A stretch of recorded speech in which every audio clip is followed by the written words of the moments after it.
So magandang araw kabola, sa video nito pag-uusapan po natin kabola ito nga pong na-news kabola regarding nga po sa Terra Firma at Star Horse sa trade kabola.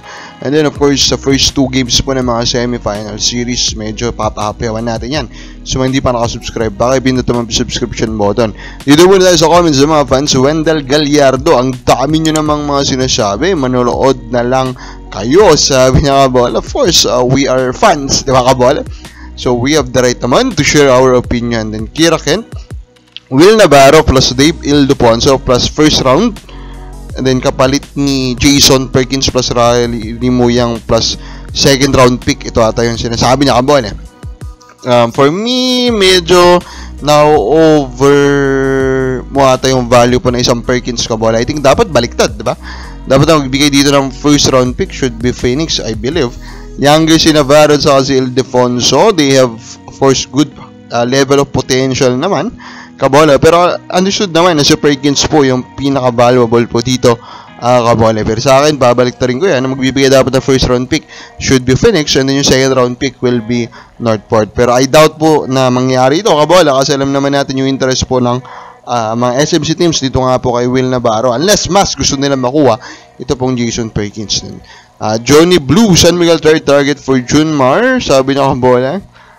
Ano to? Parang mga teammates, diba? Baltasar, Tolentino, Bearfield, Bolick.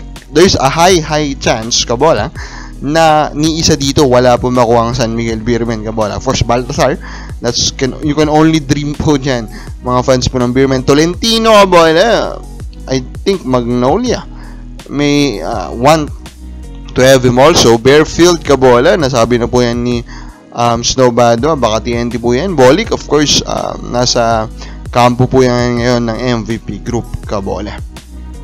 Now, pakapiyuan lang natin yung mga series po sa semis. First, yung series po kabola ng Ginebra at saka ng ito pong Northport kabola, 2-0. Very dominant po na run ngayon ng Ginebra kabola. So, nakakapagtaka talaga dito kabola, bigla no, na lockdown.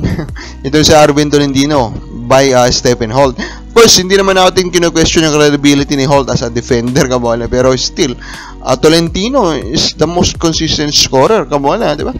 In the past 2 to 3 conference. Pero ngayon, kayang-kaya po siyang i-lockdown ni siyang Stephen Holt. Pero again, that is a possibility naman, pero of course even fans are questioning kabola the legitimacy kabola of the current performance po ng Northport. Hindi nakakatulong kabola na yun nga si Kadim Jack kabola yung kanilang import and late dito po nga sa game 2. Then sa TNT Rain or Shine naman kabola, grinding talaga yung mga games po dito, close games yung first 2 games nila, and yun lang nakakalungkot for Rain or Shine. In the game 2 kabola, last 6 minutes wala na po si RHJ, nawala pa yung Castro, pero hindi pa rin nila kinayang ipanalo po yun kabola. Pero still, both games naman are close, so they can still step it up kabola and try to make a comeback in this series. Even Coach Yang Giao naman kabola is still, kumbaga hype pa rin naman sa kanilang chances po dito po sa series po na ito kabola.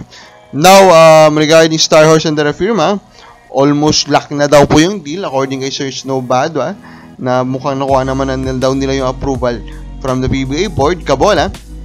Now, ito po yung kumbaga risk ngayon, kasi parang verbal lang pala yung agreement in terms of itong Terra Firma, trading pa rin before po mag-totally take over ang Star Horse. So that means, nakarely currently ang Star Horse po sa salita na binitiyawan po ng Terra Firma management kabola that they will not make any trade na. Hintayin na po na mag-take over ang Star Horse.